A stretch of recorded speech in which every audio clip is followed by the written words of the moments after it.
Monday after Black Friday, and now with today's rebound on Wall Street, why there is still reason for high anxiety where some stocks are concerned. The huge protest in Washington, did they get their way? Were too many of them arrested considering the threat they pose to the talks going on inside? Also tonight, why the weather just seems different lately, more violent. Is it something we've done? Is it naturally occurring? We have some answers from a new PBS documentary on the subject. And the politics of putting two powerful men together, what Bob Dole had to say tonight about the coming meeting between Bush and McCain.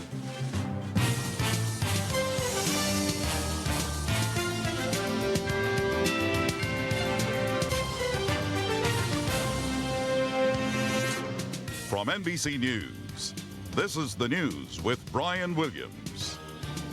Good evening. There was no guarantee going into this trading day on Wall Street that we wouldn't be coming on the air at this hour here tonight to report some kind of financial disaster had occurred after what happened on Friday. But as this day went on, it became apparent that Wall Street was in the mood for some kind of a rebound, and bounce back it did. Enough people bought enough stocks to power the averages back, fixing some of the damage inflicted on Black Friday. The Dow came up nearly 277 points. The Nasdaq made a little history along the way today, surging almost 218 points. The Nasdaq's biggest day ever, coming off its biggest loss ever just last Friday. What is behind these numbers? What can we expect as of the opening bell in the morning, which is now technically just hours away? For that, we want to begin tonight with NBC News Chief Financial Correspondent Mike Jensen. Good evening, Brian. Investors all over the world breathing easier tonight after NASDAQ and the Dow came roaring back from last week's horrifying plunge. Trading begins with a wave of buying. Let them buy 5,000. 4-bid 5,000. The Dow surges up more than 150 points in the first hour and a half. NASDAQ up 100. Not that bad. We're coming back. A huge sigh of relief all over the world. Bounce back Monday. By the end of trading, the Dow and NASDAQ gained back half of what they lost on Friday. Friday was NASDAQ's biggest point loss ever. Today, its biggest gain. 8.5 bid 5,000, 1,504. Just a one-day rebound or something more lasting for NASDAQ and the Dow? By the end of the year, I think the Dow will be up 5 to 10% from where it is now. And NASDAQ? Between now and then, there'll be lots of bad days, analysts say. Huge swings down as well as up. I think NASDAQ will be up a little by the end of the year. What about mutual funds? $7 trillion worth. Time for investors to bail out of tech funds, look for something else? Sell at least 25% of their tech funds, take the tax loss, reinvest in domestic blue chips as well as overseas. And the $3.5 trillion in retirement money in IRAs and 401ks. Ed Slott. Sit tight, do nothing. This is long-term retirement money. Don't make any rash moves right now while the market is so volatile. All that volatility makes it gut-wrenching. So it helps to get some perspective. Even with all the recent turmoil, NASDAQ over the last 12 months is still up an amazing 42%. Brian? Mike Jensen for us tonight at NASDAQ headquarters in New York, and we have a look at what it felt like across the country today. It was a jittery day for those who had any stake at all in this stock market. An unsure day across America as people made an effort to get to a computer screen or a TV screen somehow to watch their stocks to check in on the market. Here's NBC News correspondent Ann Thompson. Lunchtime in Chicago, a gut-wrenching time for investors checking their portfolios. Some rushing to put money in IRA accounts before today's deadline. 55-year-old Frank Carr looking for stock market bargains. I'm now in a buying mood. Carr, one of 78 million Americans invested in the market, rolling with its ups and downs. Though Americans lost $2 trillion on paper last week, the bigger picture, making trillions more. Chris Powell's share, a $30,000 profit, cashing in some of his high-tech stocks last month, buying a Dodge Durango. And even though he estimates he lost $15,000 with Friday's plunge, he's still confident. I want to make more money than CDs and stuff, and I think the place where you're really going to make more money is in high tech. How is the average investor handling all of this? Aside from moments of panic and fear, one investment behavior expert sees two trends. Momentum investors buying stocks as they rise, driving markets like the NASDAQ up. The other trend, bargain hunters, benefiting from the volatility, buying when stocks tumble. People think of it as a buying opportunity. That's because they think that the long-term trend is still up. Despite the confidence, some concerns on Main Street. The auto industry reported record sales for the first quarter. But this weekend at a Chicago car dealership, with sales slowing down, management isn't optimistic.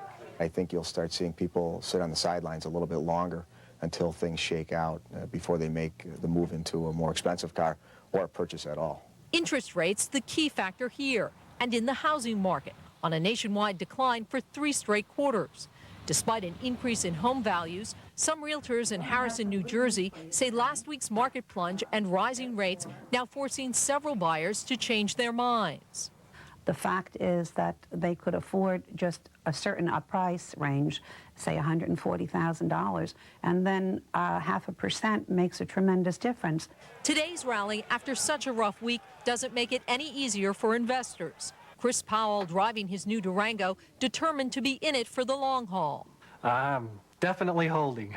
An attitude experts say should help keep this volatile market bouncing back. Ann Thompson, NBC News, Chicago. From the nation's capital tonight, we can report a peaceful end to a massive standoff between protesters and police. There were more arrests and more disruptions today outside those meetings of the World Bank and International Monetary Fund, IMF. But what was billed as the battle after Seattle by protesters ended up in an unusual deal. Our report tonight from NBC News correspondent Fred Francis. Frustrated by their failure to shut down the financial meetings, the ragtag group of 1,000 shuts down the city. Federal officials actually help them, allowing workers to stay home. But the motley alliance of environmentalist, animal and human rights activists who put 10,000 on the streets yesterday only had 1/10 as many today, mainly because they could not agree on a plan. Some wanted more direct action, more confrontation. Others wanted what they did Sunday, nonviolence, and many just wanted to go home. And that's what most of them did. Though some of those who stayed wanted a fight. Oh my God, it hurts! A massive police presence, 1 officer for every 2 protesters, 5,000 cops in all. In the most dramatic moment of the day, one of those cops finds himself alone and vulnerable. Other officers fire tear gas to rescue him and the bus he was trying to escort. One brazen protester tries to stop them.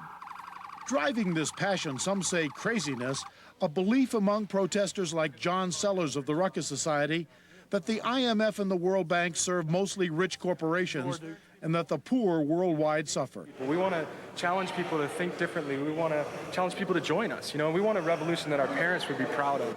In fact, the Ruckus Society and others came here to get headlines for that revolution. They wanted Washington to look like a war zone where police overtime cost almost $1 million, where the police chief, who was even admired by the protesters for his restraint, was out making some of today's 510 arrests. Sellers says anything to put the spotlight on international bankers. These guys, for the first time in downtown Washington, D.C., in the capital of the United States, had to meet behind police lines. They had to militarize a huge area of the city in order to meet there. And as the financial meeting ends, demonstrators and police negotiate an unusual way out of the chaos. Police agree to let protesters cross their lines to be peacefully arrested. Washington police could have arrested thousands, but gave these demonstrators wide latitude, having learned the lessons of Seattle so well, they could probably teach a course. Brian? So, Fred, in the end, do you think the message via national media attention gets across? Oh, yeah, there's no doubt. These activists are serious. Seattle was round 1. Washington was round 2. It's going to be a very, very long fight. And I think any police department or government in the world has to watch what happened this past week in Washington, and they must learn some lessons, too. This is going to go on for a long time. Ominous note tonight from our Washington Bureau correspondent Fred Francis. Thank you for that. And with the protest apparently over now, the crisis apparently having passed, for Washington at least, we are joined tonight by a man you just saw earlier, Chief Charles Ramsey of the Washington Metropolitan Police Department. He is with us tonight from police headquarters there. And Chief, after Seattle, I imagine that while it's not an NFL team studying for the opposition the next week, you must have gone over tape of tactics and problems as they encountered them in Seattle to prepare for this. Well, we did as much as we could to prepare, but quite frankly, until you get involved in this, you have absolutely no idea just how difficult it is to plan for this particular protest group. Is there a case to be made at all that your officers went? I know Fred said you could have arrested thousands more. Do you think you possibly could have gone overboard, as they were armed with only their voices and their bodies, really? Was there any other way to contain without arresting? No, I really don't agree with you. We got chemical weapons from them. We've got nails that they were shooting at officers. They were making homemade pepper spray. So they were armed with more than just their voices. And they often attacked the police, even with bricks and bottles. So you think the arrest figure, which I guess the wire services tonight are putting at 1,300, is an appropriate one? Well, I'm not going to say it's appropriate. We went into this thing hoping we didn't have to arrest any, but we also really used a strategy where we would be as gentle or as forceful as we needed to be. I'm very proud of the men and women of my department and all the officers in this region. As a practical matter, Chief, how do you book 1,300 people? How does all that paperwork get done? How do they get processed? Well, we have mass arrest process where everyone is given specific assignments, and we're able to do it. It does take some time, but we're able to handle it. And are they held overnight? Do they have to see a judge the next day? How does that work? Well, it all depends. Most of the protesters refuse to give a name, so they have to be fingerprinted, and that just slows down the process. Those that do identify themselves can either get out on citation or appear before a judge. How much did you learn intelligence-wise about this ruckus society in the studies that preceded their visit to your city? How do they communicate with one another? Is it all via internet? Well, I'm going to tell you, they're very, very sophisticated. There were about 74 websites that were up passing along information about the protest here in Washington. And while they're here, I'm going to tell you, they're very, very sophisticated. They have good communications equipment. They have very sound tactics. And you really have to be prepared. Someone said they had their own media staff, meaning their own camera crews, recording their movements for their own in-house video division. They were preparing a documentary-style tape on the last few days. Do you find that believable? Well, it's absolutely believable, and we just went through it for 3 days, and I'm just glad it's over. Now, most of your men were in a peaceful role. Did you have any serious injuries on the part of the Metropolitan Police Department? We had a few injuries, also heat exhaustion. It got up to near 80 degrees yesterday, and people were on their feet for 16, 17 hours at a time. But we came out of it in pretty good shape. What is the chance, Chief, that this group or related splinter group next time does not announce their arrival in advance and they try to spring something? Well, I mean, that's always a possibility, but we also have rapid deployment. You know, there are about 24, 25 police agencies that operate in Washington, D.C. Because it's the nation's capital, we're always on alert for terrorist attacks or anything like that, so we can mobilize pretty quickly. Chief Charles Ramsey of the Metropolitan Police Department, which, according to the reporting of Fred Francis tonight, getting high marks tonight from the protesters themselves, many of them for the way they handled themselves over the past several days. Chief, thank you very much for coming on tonight. There's a lot more to tell you about as we continue this Monday evening. Coming up next, the latest in the Elian Gonzalez custody fight. Could a win in court for the Miami relatives end up actually helping the father? Also ahead, the heated debate over warm air. Tonight, from a new PBS documentary on the subject, what is the truth about global warming? You know those people who always know the guy who knows the guy who can get the really good tickets? OnStar. And the impossible reservations at the restaurant? You're confirmed for 8, Mr. Guarnieri. And always know the best way to get there? North on 5th. Who do these people really know? The fusion of design and technology. Well, some of them know me. Escalade, bold styling, and the executive assistance of OnStar. The power of and. The fusion of design and technology. Cadillac. The video game signals the refrigerator and the robot dog brings it to me. Timmy, did you get some help with your project? Did I? I used digital DNA technology from Motorola. Digital DNA? Yeah. Their engineers came in during the concept stage. They helped streamline the board design. You know, chips, system, software. We're helping some of the world's smartest companies create the world's smartest products. I thought they just made semiconductors. Digital DNA from Motorola, the heart of smart. And they sent staple removers, not staplers, you know? So I had to make an executive decision. I mean, do I look like an executive? Well, yeah. But, you know, it's... What? Nothing. Anyway, that's something I don't need to talk about. I mean, you know, I'm not all just work. I mean, I'm a big-time bowler. Once I had a 130, and then I started hitting gutter balls, gutter ball, gutter ball, gutter ball.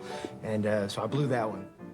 Jeff and Jerry, Jerry and Jeff, Right. are identical twins, so you'd think their price for term life insurance would be identical. No way. That's because your life insurance price is purely personal, based on things like your height, weight, health history, even hobbies. I smoke a cigar occasionally.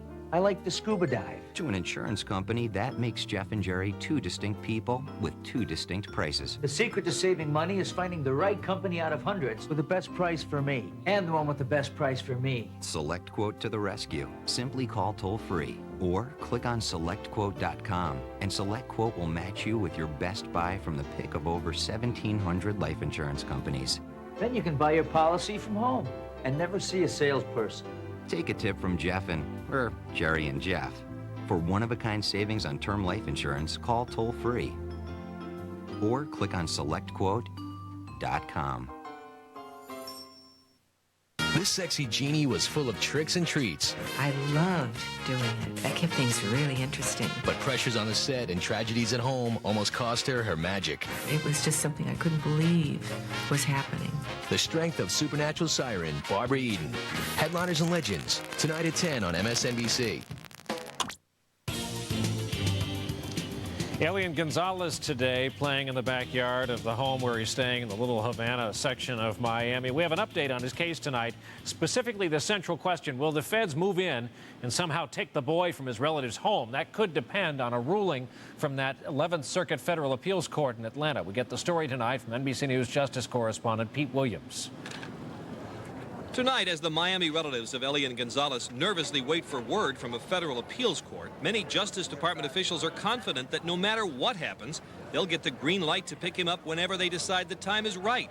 Why? Because what the relatives want from a federal appeals court in Atlanta is an order barring the government and anyone else from allowing the boy to leave the country as long as his asylum case is still on appeal. The relatives and their lawyers asked the court for that order because they feared that Elian's father, once reunited with his son, might whisk the boy back to Cuba. And with Elian gone, that would make the legal appeal of his asylum case a lost cause. But any ruling from the court this week, no matter who wins, would also end last week's temporary order and the agreement by the Justice Department to wait before taking any action to go get the boy and hand him over to his father. So once an order comes, the government would be legally free to pick him up, even though he'd have to stay in the U.S. with his father until the appeal is over.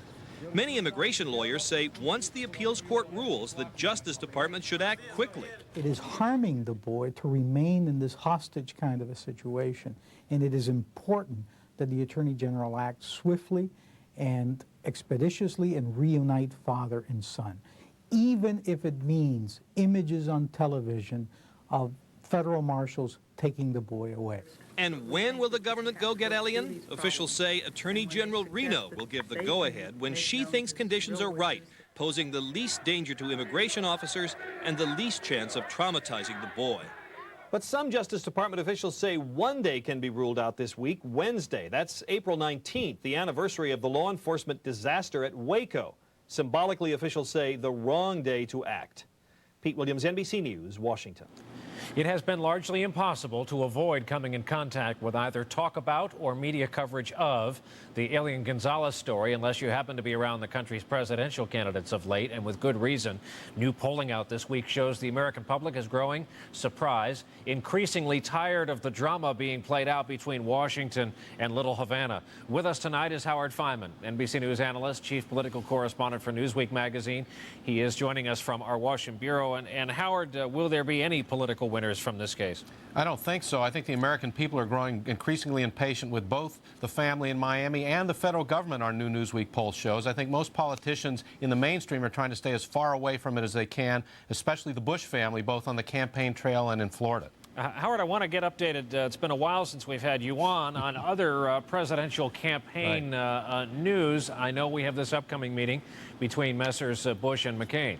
Right. Well, in the meantime, it looks like John McCain is going to be going down to South Carolina this week on Wednesday, and my understanding is he's going to take a different position on an important matter in the campaign that was just concluded, which is that Confederate battle flag that flies over the state capitol in South Carolina. I've spent a lot of time with McCain over the last month.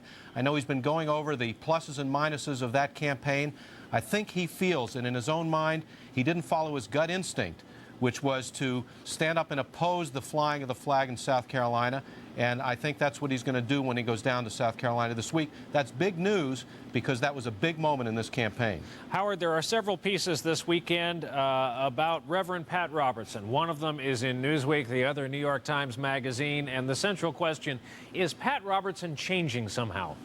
Well, he's, I think, a little ambivalent, as are a lot of the people in the Christian right movement. They helped elect Ronald Reagan 20 years ago. They expected a lot from politics. They didn't get it. They got Bill Clinton. They got a Republican Congress that didn't do much. Now they're looking back to the spiritual side of the equation. But Robertson is not going gently into that good night. He told me that he would not stand for John McCain on the ticket in the off chance George Bush would offer him the job as Veep. And he doesn't want a pro-choice vice presidential running mate such as Tom Ridge from Pennsylvania. So Robertson's still expressing his opinions even as he focuses more on his global ministry. But Howard, he says that. How many folks does he bring along these days? In the year 2000 America, how much clout has he got? That's a very good question. I think still a lot of clout within the Republican nominating process, as the Christian right proved in this last nominating season. It's just they've become more controversial and arguably more of an albatross, in part because they don't have the enthusiasm they used to. Jerry Falwell said last week he's going to try to register 8 million people of faith for this upcoming election, but even he didn't sound that enthusiastic about it, or hopeful, and Pat Robertson is not really going to take part in that effort. Howard, Newt Gingrich, who started out so strong with the advent of the 104th Congress and then became one of the great political flameouts in modern GOP history, had something to say about George W. Bush over the weekend. What was it, and what's the fallout? He said that the people around Bush, that Austin Iron Triangle, is not perhaps up to this campaign, that they need more help from inside the Beltway. George W. Bush's attitude is, look, my father got all too much help from inside the Beltway, and look what happened to him in the 1992 election. Look, George W. Bush is being counseled and criticized on all sides, by Pat Robertson, by Newt Gingrich, by John McCain, who's now going to change his position, I think, on this flag question. But Bush is determined to steer by his own course. He believes in those people around him in Austin, and he's going to stick with them all the way. Finally, Howard, we have a few seconds left. Is it really true the American public dials in around Labor Day and really starts paying attention then? I don't think so, Brian. I think they're paying attention right this very minute. No, of course. They'll tune back in the fall. Don't be cocky, Howard. We have computer ways of checking to see whether you're telling the truth or not. Howard Fineman of Newsweek magazine and NBC News, at least for the next 24-hour cycle of his contract. Howard, good to have you. Good to see you again. A lot more to tell you about as we continue along the way in our next half hour, including extreme weather from heat to floods to hurricanes. What's to blame? What can be done about it, if anything? And our very first look here at Howard's magazine and the other two as the big three hit the stands this top of the week. There's only one way to fly on business, and that's first class, which is why TWA created First Up, a program that puts you in first class for a full coach fare. It's that simple. Buy coach, fly first. Before your next flight, call TWA and ask for First Up and see if there's a first-class seat waiting for you. Buy coach, fly first. First Up from TWA. One mission, yours. Right, give me a good exit and a clean arch. Go! Come on, pay attention. Right, heads up at 4,500 feet. Look, reach, pull, go! Come on, you can do it! How many times have you done this? None! But I did stay at a Holiday Inn Express last night.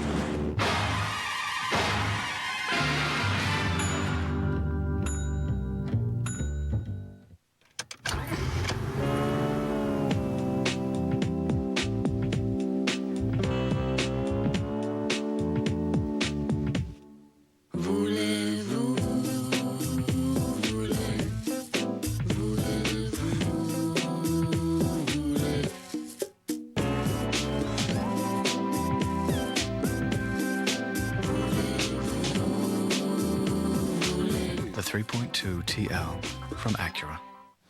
In the year 2000, how old will you be? Who can do the math? You'll be my age. Wonder what you'll be doing. Back then, you couldn't imagine you'd be at Walt Disney World, still feeling like a kid. Come be part of a year-long Millennium celebration you'll never forget. Just call 1-407-WDisney. We'll be too old to do anything. Celebrate the future, hand in hand. Whoa, cool. Cool site? Cool site? What's this cool? What's this cool? Cool what? What's it cool? Quotesmith.com. Quotesmith.com? Quotesmith.com. It's insurance. Cool insurance. Over 300 companies. I'm hot for this. Instant is good. And the best quote is... Graphics are totally lame. Yeah, but the quotes will blow you away. Quotesmith.com. Have you ever said cool to insurance? I have the goosebumps. From North Carolina tonight, we have the story of an 8th grader fighting to survive, saved by a science teacher's extraordinary offer, an offer quite literally of the gift of life. We get our report on this tonight from NBC News correspondent Bob Dotson. Yes. An emotional reunion today at the University of North Carolina hospitals. Deborah Evans' first chance to thank the teacher who saved her son's life. In surgery last Friday, Jane Smith donated one of her kidneys to Evans' son, Michael. He said, Mom, I feel great. He said, I feel great. He said, look, Mom. I said, okay, Michael, it's grown 2 ounces since yesterday. Small, but a colossal change from last August when Michael told Smith, his new 8th grade science teacher, he needed a kidney. I told him that I had 2. He could have 1. A simple decision after a long search. A dozen of Michael's friends and relatives had already tried to be donors. None matched. All right. Incredibly, the teacher he had just met did. You know, I've had children that had leukemia before. I've had children that have had heartbreaking home situations, and I couldn't intervene for them. But this was one where it was a fixable problem, and there really was no question that I would do it. Even though there were frustrating delays, the transplant had to be postponed twice due to Michael's fragile health. To survive, he had to be tethered to a dialysis machine 3 times a week. I was getting mad because I had to go on the machine and make me sick. Michael had 22 surgeries in less than 2 years to keep him alive while he waited for the transplant.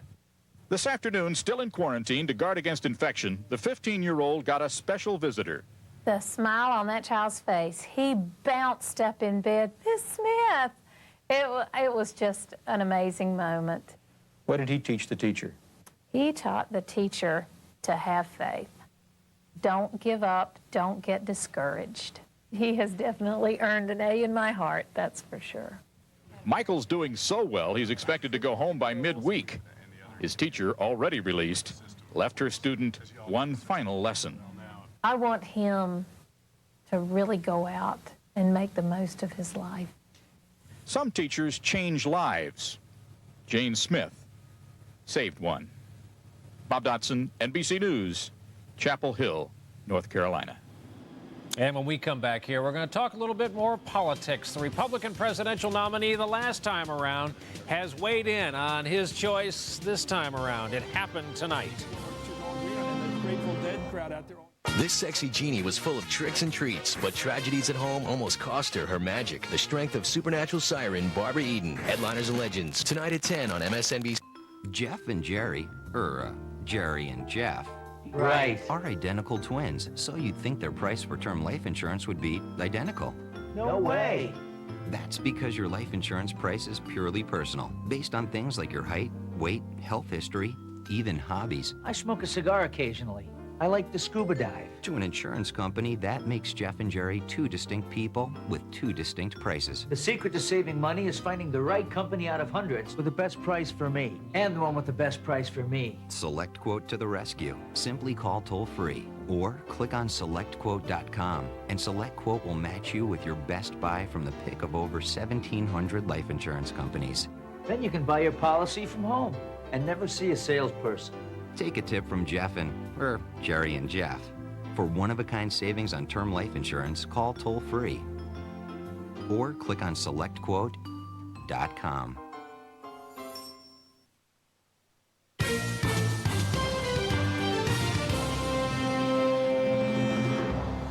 Welcome back. 30 minutes past the hour. We want to begin this half hour with a major endorsement tonight for Republican presidential candidate George W. Bush of Texas.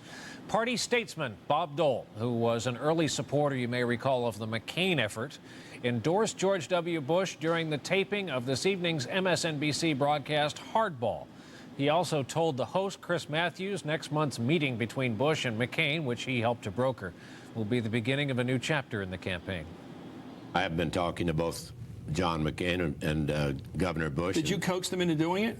Well, I don't know that coaxed them. I think I knew they were going to get together sooner or later, and we did ask Governor Bush to make a phone call, which he did a couple of weeks ago. But I think John McCain can be a real asset. He can be a real cheerleader. He's no question about his Republican credentials. I'm a little frustrated when they used to question him about being a Republican in the campaign.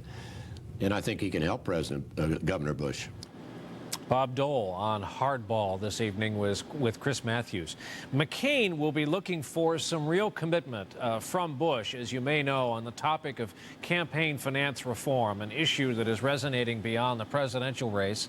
With us tonight for a look at this story and the continuing debate on the issue, Washington journalist and author Elizabeth Drew, whose latest book, by the way, The Corruption of American Politics, is coming out in trade paperback this week. She is with us tonight from Washington, having authored an op-ed piece that ran in yesterday's Washington Post. And Elizabeth, in plain language, what are the stakes? What are the big lies in the business of campaign finance reform? What do they need to get over first?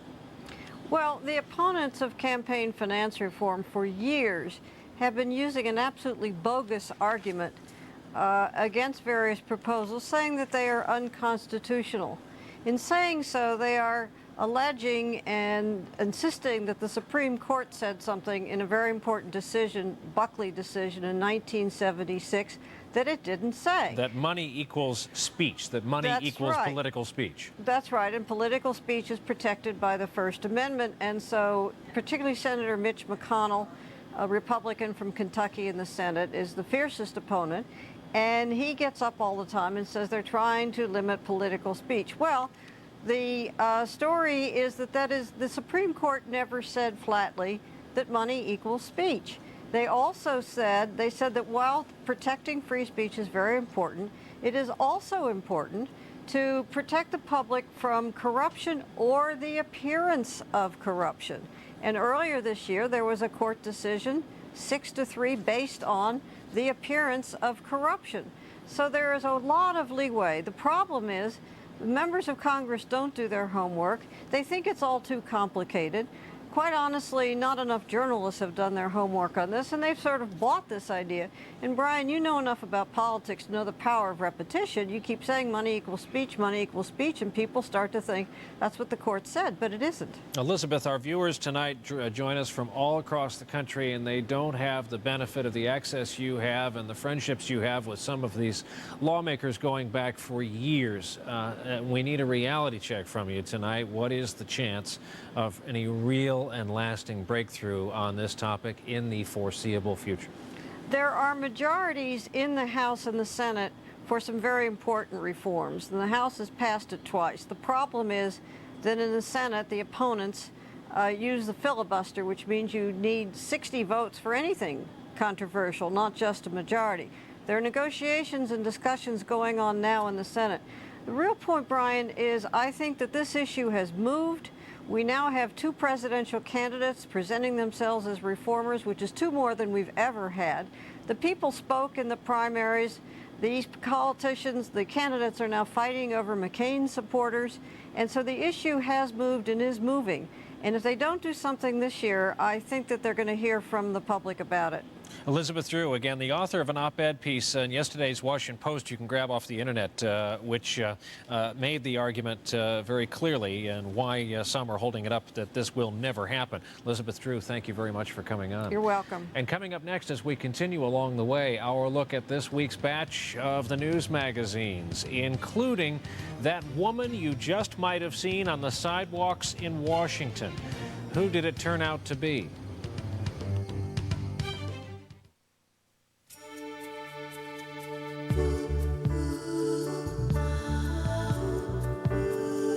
soybean crop yields a more bountiful harvest.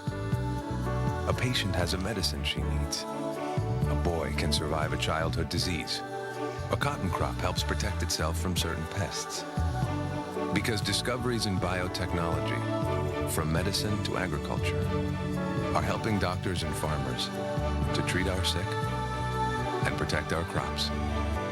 An American farmer will produce a healthier grain, and an African farmer can provide better for his family.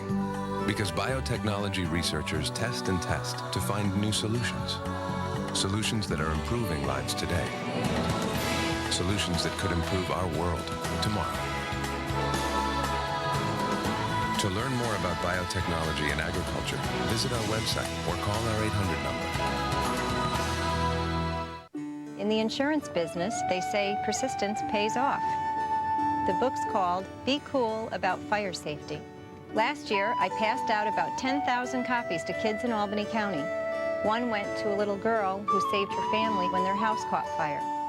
This year, I'm passing out more books. 'Cause in this business, did I mention, persistence pays off. You're in good hands with Allstate. Mine.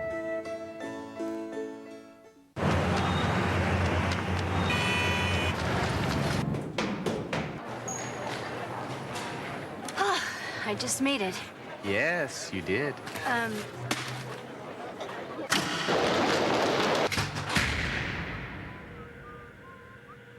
Ever get the feeling some people just stop trying? At Avis, we know a couple minutes can make all the difference. That's why with our preferred service, you can skip the counter and go straight to your car.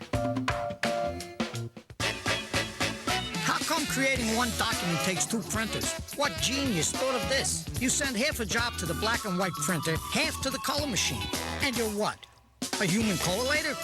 Where exactly is this office of the future we keep hearing about? These magic machines of the new millennium. The ones that deliver laser-sharp black text in stunning color, freeing you from that sick two-machine marathon you once called your workday. The Image Class series from Canon. Here's the future. Let's get to work. Dateline Tuesday. Herbal pet pills. They claim to be a natural energy boost and a way to help you lose weight. They're sold everywhere, usually without a prescription, so it must be safe, right? You know of deaths in Texas. Why not warn people? The industry says they're safe, but is there something they're not telling you? A Dateline investigation, Tuesday. Monday night, time for our first of the week at this time. Look at the best of the big three News Weekly magazines coming out right now, beginning with the covers. U.S. News, Why Jesus Was Killed. Time Magazine, Testosterone, the availability soon of a new testosterone gel and what effect that will have. And Newsweek. Remember, these happened after Friday's bull market arrival. Is the bull market really over? The bears, I should say, arriving on Wall Street. Inside U.S. News, Washington Whispers. You think you have stress? Imagine the pressures on First Lady and Senate candidate Hillary Rodham Clinton. Bill Rudy campaigning in an alien state. Media hair critics. So what's her secret to always looking so calm? Power walking. Aides tell Washington Whispers that Hillary often dresses incognito, slips out a White House gate, Secret Service in tow for head-clearing marches and bike rides in the Capitol. Favorite trips? A 6-miler to the National Zoo and back, and jaunts around the monument-filled mall. While her getup is a simple sweatsuit, ball cap, shades, and ponytail, she's not always recognized. Once she was stopped while strolling through the nearby campus of George Washington University and asked for directions to the White House. Another time, as she walked through a museum, a woman offered, "You look just like Hillary Clinton." Politely, Mrs. Clinton joshed, "People have said that to me before." As the tourist turned away, she was overheard telling a friend, "That's certainly not Hillary. Hillary's cheeks are bigger than that." Quote, "I have no interest in it. I wouldn't ask for it. I don't think it would be necessary." Bill Clinton on whether or not Al Gore will need to pardon him as president, perhaps. Quote, "It's a sedentary life. It's an isolated life." Clarence Thomas on what can be the sad life on the top federal bench in the land at the Supreme Court. Who are journalists, according to a new study? Who are journalists in America? Well, compared with other Americans, journalists are more likely to live in upscale neighborhoods, have maids, own Mercedes, and trade stocks, and they're less likely to go to church, do volunteer work, or put down roots in a community. Journalists are overrepresented in zip codes where residents are twice as likely as other Americans to rent foreign movies, drink Chablis, own an espresso maker, and read magazines like Architectural Digest and Food and Wine. Quote, if you take the flag down tonight in the morning, South Carolinians will greet each other differently if they greet each other at all. That's from South Carolina State Senator Harvey Peeler, who voted against taking the Confederate flag down off the Capitol dome there. Quote, Netscape engineers are weenies. That's part of a line of code in some Microsoft software that gives illicit access to some websites' servers. Quote, asking a cartoonist to walk lightly is like telling a professional wrestler to have a little class. That's Gary Trudeau. That's because Jeb Bush came to Gary Trudeau and asked him to walk lightly on his dad, Bush Sr. Speaking of Bush Jr., George W., Time magazine calls him a winner. They say up in polls, finesses gay meeting, and will meet McCain. Good time to work on the smirk. This is, let's call it, the other side of Jiang Zemin. Time magazine openly wonders which regime that bathing suit was purchased in.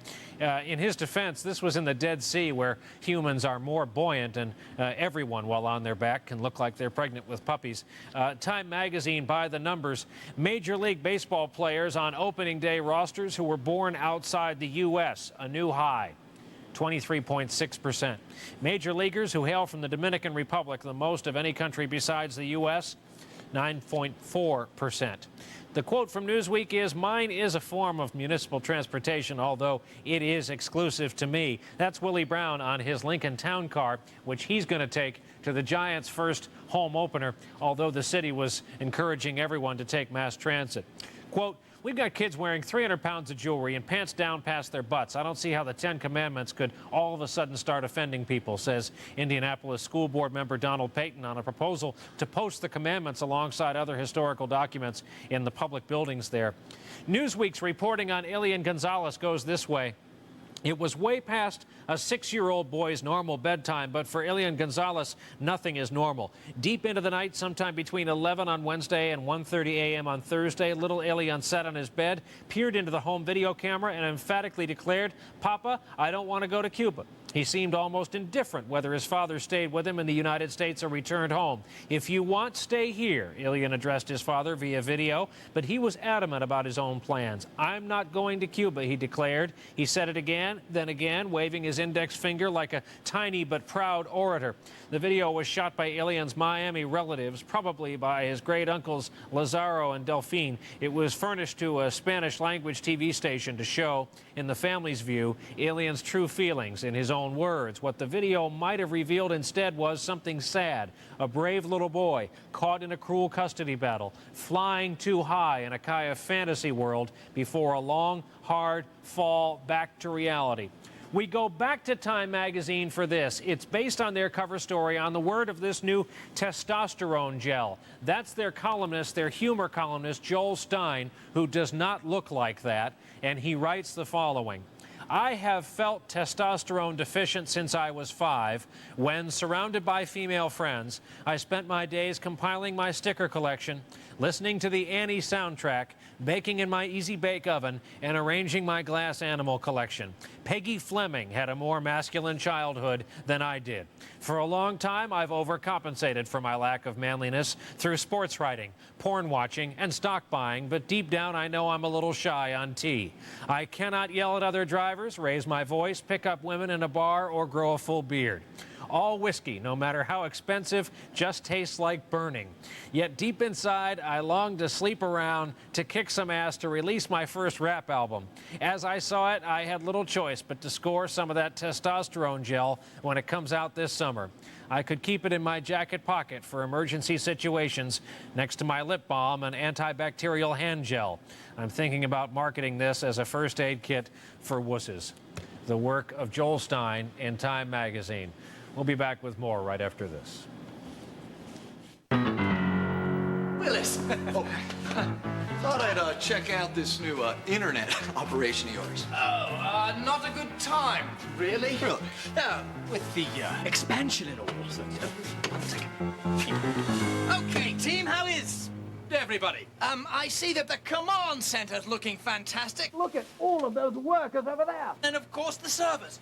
You've got lots and lots of servers lined up against the wall. We're company people who work hard for the company. And the skylight, which is bringing the sunshine into our big, bright office space. So keep in touch, everybody, being as many as you are, because I've got work to do with a fellow outside. What's the best kept secret on the web? Interland. The one-stop source for everything from affordable site design and hosting to e-commerce, complete with your own personal account manager. Well, I'm starved. Lunch? Interland. We make the web work for you. Dear Mr. Editor, what's going on with the cartoon department? Oh boy, oh boy. I'd like to have the Monday paper delivered on Monday, not on Tuesday.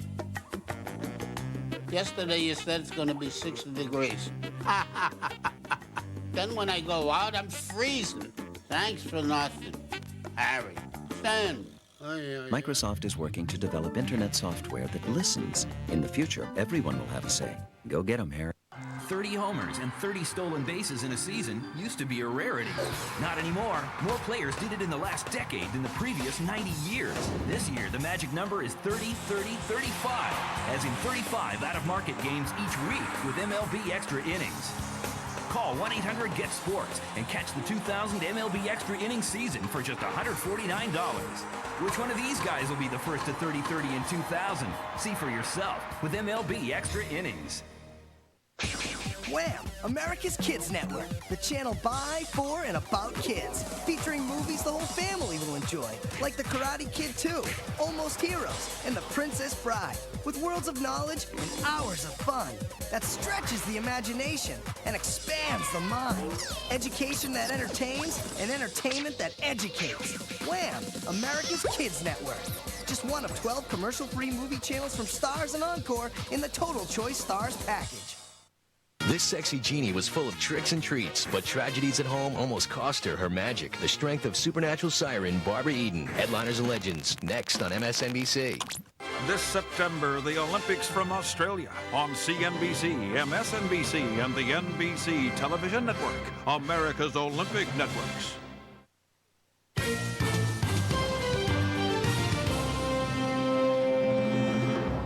We've been talking a lot about stocks ever since Friday's downturn on the Dow and the NASDAQ. The surge in tech stocks has made a lot of millionaires in Silicon Valley. Millionaires on paper, that is. It's an area of a few square miles in Northern California, yet it is home to most of the burgeoning high-tech industry in this country. So when tech stocks start hurting, a lot of people in Silicon Valley start hurting as well. We have a look at this phenomenon tonight from NBC News correspondent George Lewis. Paul Matucci today says his net worth on paper has gone up and down many millions of dollars, sometimes in a matter of hours. But he claims he doesn't pay much attention to that. Luckily, my wife's very supportive, and we don't count our net worth every day. Matucci heads a company called Hear Me that makes software enabling people actually to talk to one another using the internet. Okay, Paul, to repeat. After Hear Me went public 1 year ago at $18, the stock briefly shot up in price to $51. But by the close of business today, it was trading at 7 5/8. Meaning Matucci and many of his 200 employees are worth a lot less today than they were a few months ago. Paul Matucci says these upheavals in stock prices are all part of doing business in the internet age, telling employees don't get obsessed with the value of your stock portfolio. We try not to even think about what the markets are doing on a day-to-day basis. It does, however, have an impact on employee morale, so we have to guard against that. Silicon Valley, south of San Francisco, home to the internet revolution, the 21st century pot of gold, a place where, perhaps more than any other in the world, they're watching the wild ride on the NASDAQ, because so much here depends on stock prices, where people wait up to 6 months to buy a custom-built BMW, where 1/4 of new homeowners cashed in 401k money to put down payments on houses, where this house that sold for $400,000 in 1997 went for $2.2 million this year after a contractor remodeled and enlarged it. Last month was the best month we ever had. We had almost $1 billion in sales volume. But the tremors on the stock market could have a ripple effect on the real estate market. I think some of this may have been caused by the enthusiasm in the stock market, and which may have spilled over in the housing market. That kind of heightened expectation or mania is not going to continue. I think investors got a big wake-up call last week about what happens when you speculate. Investing is supposed to be about a different process. Doing your homework, knowing the companies, knowing the management teams. Paul Matucci says he still believes in the future of the internet. We're changing the world here. And we need to keep people focused on the fact that they are changing the world, along with a lot of other companies in Silicon Valley and elsewhere around the world. The internet changes everything. The only problem, they know here now, when you're in the middle of a revolution, there can be a lot of casualties. George Lewis, NBC News, Mountain View, California. When we come back after the break, the preview of the PBS documentary that is literally called What's Up with the Weather. Closed captioning sponsored by USSearch.com. Employment background screening. I love to call my old teammates, and I can call them anytime I want, thanks to MCI Fastens every day. So, Bucks, how's the team? Well, Michael, it's a rebuilding year. With MCI Fastens every day, calls are only 5 cents a minute every evening and all weekend long. Hey, Bucks, any bright spots? There is this Australian kid. Got moves just like you. Stay in touch with old friends and new. Just call 1-800 every day to join.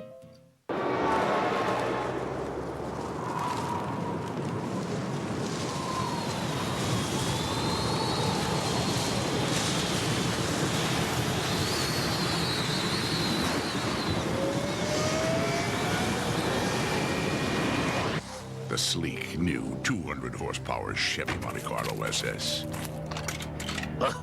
Hot. The side you show the world is up to you. Monte Carlo will be there. At this time, we'd like to welcome first-class passenger John Hebert. Right about now, John's sitting there in a comfy first-class seat, probably thinking that if his old college girlfriend, the one he ran off with that graduate law student, she could see him now, why, she'd be plenty impressed. Hey, John. Way to go, Tiger.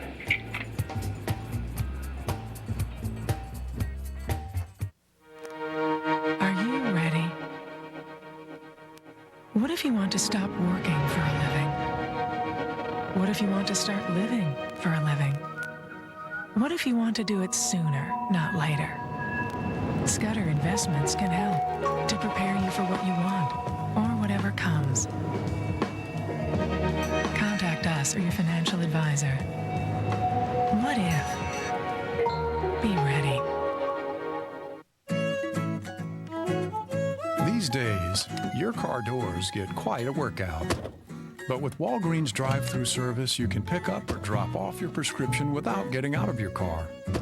Our pre-fill service lets you order refills over your touch-tone phone or the internet, so your prescriptions are ready when you are. With our drive-thru service, instead of opening a bunch of doors, all you need to do is press a button. Walgreens, the pharmacy America trusts. We are healthy, strong, funny, energetic, even sexy. We take good care of ourselves, and we drink Ensure when we can't eat nutritious foods like these. Ensure provides essential vitamins and minerals you find in vegetables, calcium like in milk, and protein like in fish. Ensure is a source of complete balanced nutrition and energy, so we can get the most out of life. Drink Ensure, and drink to your health. Tomorrow, the U.S. government is set to release a new report that will examine the link between global warming and the weather. Hurricanes, tornadoes, heat waves, other forms of extreme weather are nothing new, but they certainly seem to have grown more severe, more frequent lately, more unpredictable than ever. The PBS broadcasts, Frontline and Nova, are joining forces tomorrow evening to investigate the truth about this. It is a special report called What's Up with the Weather? Its producer, John Palferman, joins us tonight from Key West, Florida. John, first of all, clear something up. What's the difference between weather and climate? Well, weather's what we all experience, Brian. So we know that the weather in our region can change from winter to summer, or even it can drop 40 degrees in a couple of days. But the climate is the average weather. So climatologists measure the weather over the whole globe and then compare it with the weather in past decades and past centuries. Now, an answer to the very basic question, and this certainly is something you hear in talks with everybody on the street every day. What are we doing to the environment? We must be doing something. It's never been like this before. How do you come down on this central issue? Are we doing this to ourselves? Well, I think you can't really look at the weather in your region and say it was hot in Miami or hot in New York and say that's global warming. But I think you've got to look at really the core of this issue is what's called the greenhouse effect. And there are these trace gases in the atmosphere, carbon dioxide we've all heard of, which prevent energy escaping back into space. And what we've been doing since the Industrial Revolution is burning fossil fuels, oil, gas, and coal. And every time we do this, we add to this level. And the levels of greenhouse gases in the atmosphere are a third higher today than they were before the Industrial Revolution. And they're going to double, treble, triple, and quadruple. And that's going to make a difference. Whether or not it's happening now, it will happen if no action's taken. I want our control room to put up in rapid succession a series of graphics we have prepared. Average global surface temperature from 1860 on up through the year 2000. You can see in this graphic a gradual rise to a peak at present day. Look at the next one, the year 1000 extrapolated. Look at how it shoots up right after the Industrial Revolution to the year 2000. And then if you're looking for clues, look at the next one. From just 1957 to the year 2000, carbon dioxide in the atmosphere. And John, people also want to know about tornadoes. We're always hearing this was the busiest tornado system, the biggest tornado season in so many years. Is it all tied? Well, this is where it gets complicated. When you put more energy into a climate system, you have to use these fabulously complicated computer models to predict what will happen. And one of the predictions is more tornadoes. Other ones involve things like sea level rise. If you melt ice off the big Antarctic ice blocks, you'll raise the level of sea and you'll cover up certain islands. But the range of possible things that will happen go from mild to catastrophic, and that's really why it's a very controversial subject about what we should do at this stage. And doesn't this have a huge ripple effect? I mean, what if, because of snowfall totals falling, a city like Buffalo, New York, in the next few decades no longer thinks of itself as a snow-encrusted city all the time? Yeah, well, there'll be winners and there'll be losers. So Buffalo may come out of it a winner, or wheat farmers in Canada may do just great. But if you're in the Maldive Islands and you get disappeared or swallowed up with sea, you'd be a loser, I guess. John Palfreman, thank you very much. The broadcast will be on PBS, and it is appropriately entitled What's Up with the Weather. When we come back, we're going to take a look at what's up with tomorrow morning's newspaper headlines. We're going to go right through with them now, I am being told. And let's begin with the front page of USA Today. Bear Stearns report out today estimates that 1 in 4 travel agents will lose their jobs in the next 5 years because so many people are booking airline tickets over the internet. Now, is that great news if you run a website where you book airline tickets over the internet? No. 80% of those are going under because of consolidation. It appears, by this report, everyone in every line of work is getting fired. Boston Globe. Closest Boston Marathon in history. For the men's race, sprint to the finish. For the women's race, even more exciting. A woman came from second and blew past the second-place woman to capture, came from third and blew past the second-place woman to capture second. MSNBC.com, on the internet now, starting tonight, there are photos from a Russian-American venture, satellite images of Nevada's Area 51. They don't answer a lot of questions. They do show craters, apparently from test bomb blasts. They show some mounds, some apparently covered up aircraft, some runways, that kind of thing. It's all available starting tonight. That's our broadcast. Headliners and Legends is next up at 10 o'clock. Tonight's profile will be Barbara Eden. We hope to see you right back here tomorrow night. I'm Brian Williams. For all of us, good night, everybody.